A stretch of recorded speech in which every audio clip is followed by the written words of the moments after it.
大家好，欢迎来到 K 线西欧战法频道。那么就在上周六早8点，我们看到比特币已经完成了它的本次第4轮次的减产动作。那么我们就提示了啊，减产之后一定会有反弹，一定会有好的行情。那么同时结合我们 K 线西欧战法的这个形态，我们也观察到了比特币下跌形成了一个4小时级别的震荡收敛三角形。我们当时给出的提示是在震荡收敛三角形的近焦点的这个区域上容易发生反弹。那么在反弹发生之后，我们看到目前已经逐渐脱离出下跌趋势，开启了它的反弹过程。那么连续5个交易日的反弹，让比特币重新接近了4小时级别的200日均线，也就是说在$67,200这个位置啊。那么这个位置呢是存在一定压力的。同时呢，我们看到上方平头哥$71,500也存在一定压力，因此呢，比特币在这个位置将会迎来的是反复横盘震荡，对多空两方向均啊同时进行绞杀。同时呢，在比特币反弹和震荡的过程当中，我们将会看到山寨币啊，在上周行情当中，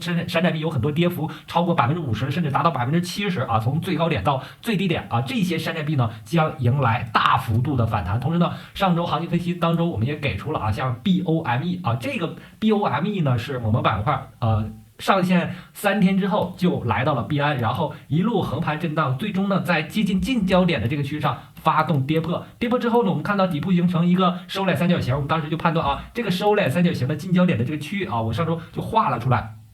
那在这个区域上就容易发出反弹动作。那么在昨天、前天2交易当中，我们看到 BOME 啊是领涨于币安很多币种的。那同时呢，在上周我们也给出了像 DYDX 还有 UNI 啊这些被错杀的 DeFi 板块的币种。首先呢，我们要看 UNI。那 UNI 呢，我们在上周行情当中就给了出来，它的一个被错杀的过程，跌幅非常巨大，甚至插针到$5.9。这样的下跌过程当中，让它重新回到了横盘震荡整理过程当中的一个平台期。这个平台期呢，在$5.5附近。这个平台期跌破之后，我们当时就给了出来啊，看图近焦点的这个区域是容易发生变盘的区域，下跌反弹，再次下跌形成一个 W 型底部，下方的这个区域就是黄金坑的位置。那么这一轮被SEC 起诉之后啊，UNI 被 SEC 起诉之后，迅速下跌到$5.9，非常接近我们刚才提到的$5.5啊，就是上周行情的一个平台的一个底部的一个位置。那么在接近这个位置之后，我们就说了，UNI 被错杀之后，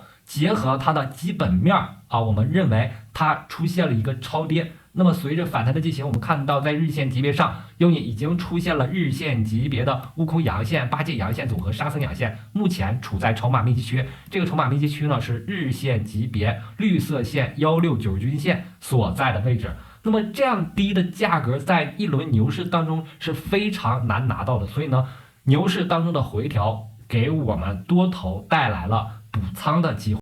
那么我们刚才岔开话题说了3个山寨啊，分别是 UNI、DYDX、BOME 啊，这些山寨简要说一下，我们还是回到比特币。那在比特币的这轮走势当中，我们就提到了一个观点啊，比特币正走在第4轮次周线级别上涨西游，由3月初行情当中形成的悟空阳线的实力范围。那在这个悟空阳线出现之后，后面跟随了1、2、3、4、5、6、7周的盘整过程，长达1个半月的盘整过程，让所有人都在围绕着$6万提心吊胆。但这个过程虽然可怕我们上方仍然在减产之后这轮减产牛市之后有八戒阳线、沙僧阳线和唐僧阳线，注意看我画的块的一个上涨预期，就是多头目前正在准备的就是第4轮周线级别上涨西游。那第1轮周线级别上涨西游源自于23年1月，我们看到周线级别启动了一个上涨 K 线，悟空阳线之后走八戒阳线组、沙僧阳线和唐僧阳线，经过日线级别调整，然后再次出现新的悟空阳线、八戒阳线、沙僧阳线组和唐僧阳线。第3轮周线级别上涨西游启动时间是23年12月份。23年12月份就走了一个悟空阳线，然后后面连续3、4、5、6、7、8连续8周调整之后然后走周线级别第3轮次周线级别上涨西游的八戒阳线、沙僧阳线和唐僧阳线。但我们看到这轮第3轮次的上涨走的比较极端，没有经历过好的调整，底部经历调整之后直接涨上来就走出了第4轮次周线级别上涨西游的悟空阳线。所以呢，第4轮次周线级别悟空阳线走出来之后，它要进行盘整，这个盘整过程非常类似于第3轮次的悟空阳线后面做的干扰性 K 线。因此呢，我们看到盘整不要害怕，只要它处在周线级别悟空阳线的开盘价的这个位置，开盘价在什么位置呢？我们看一下，开盘价在62164，只要 K 线啊不算下影线啊，周线级别的 K 线始终在这个位置区间做震荡整理，它就不算跌破周线级别悟空阳线的底部。这种情况呢，我们认为它是一个盘整。盘整结束之后，我们认为它会不断创出新高啊。同时呢，我认为消息面的影响因素也比较大。在4小时级别上，我们看到4月19日早8点出现了一个快速的下插针啊，这个大概是在周五。这个下插针原因是以色列对伊朗又发射了一枚炮弹，快速下杀之后，联动了布伦特的原油。我们看到布伦特原油本身是处在一个下跌趋势。为什么说它处在一个下跌趋势呢？因为布伦特原油上涨趋势接近近焦点，然后在近焦点的这个方向上发生了改变，出现了日线级别的悟空阴线，然后正在下跌的途中因为以色列打了伊朗一枚导弹然后出现了快速的反弹原油价格也受到了影响那边的比特币的价格与之相反，快速下杀针因为一旦战争局势恶化的话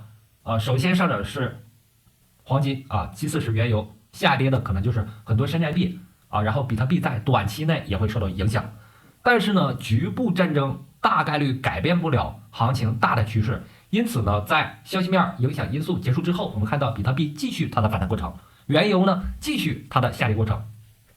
但是这里要注意的是，比特币目前在4小时级别上方是承压的有一定压力，在这样的一个过程当中，比特币容易发生震荡但我们刚才也提到了山寨币将会迎来板块轮动。然后呢，我们看一下云图。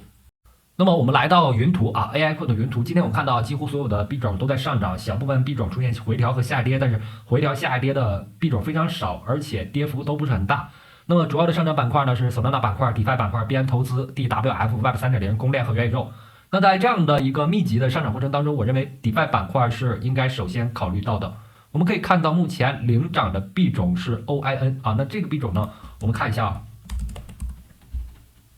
这个币种还没有上线 Binance， 只是在芝麻开门上可以交易。然后我们看涨幅第二的币种 FARM。那么 FARM 就是在币安上线的我们可以看一下 FARM 的一个 K 线，可以看到它的一个4小时级别上刚好打到了我们144均线附近。那么我们的神秘 K 线、神秘均线就是144日均线、169日均线和200日均线。我们可以看到这轮行情 FARM 走势比较规律，在4小时级别上5日均线、10日均线突破144、169、200日均线之后发动一波上行，4小时级别上涨吸油完成之后做对称性的2轮下跌吸油，然后继续反弹，形成 M 型顶部之后回踩到144日均线。那么目前在4小时级别上重新开启了一轮行情，这轮行情走出悟空阳线、八节阳线、沙僧阳线之后，上方是有前高预期的能够到达$100附近。那么我们通过合并 K 线把时间级别调整到日线级别，可以看到在日线级别这个角度上，首先我们看到 FARM 走出悟空阳线之后这里的悟空阳线之后，然后走八节阳线。正常走完八节阳线会继续上行，但是由于比特币的原因，它没有做出继续上行动作，反而做出了一轮调整。那么这组调整动作我们管它叫做妖怪 K 线。有了妖怪 K 线之后，上方干扰结束之后，上方会有八节阳线、沙僧阳线的一个预期。因此呢，对于这种强势币种 FARM 来说我们有着一个比较高的预期，能够走完本轮的日线级别上涨吸油。然后把时间级别调到周线级别，可以看到周线级别走悟空阳线、八节阳线组走的比较乱八节阳线组，然后目前是在走沙僧阳线。那上方如果周线级别上涨吸油完成的话，能够到达$150附近。同时呢，我们认为FARM它的市值还是略低一些。我们可以通过这个简介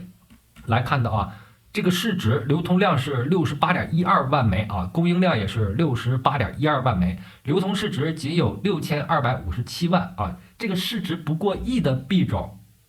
在 Binance 平台上我认为本轮牛市它的市值、流通市值和这个总市值它是一个数字我们认为至少会到达$1亿，因此呢，对于它来说，对于这种小市值的币种来说，有着非常高的一个成长性。那么好，由于时间的关系，今天的节目就到这里，非常感谢大家一直以来的支持和鼓励。同时呢，对我 K 线西游战法感兴趣的话，也可以联系我购买这本书或者加入会员群。感谢大家，再见。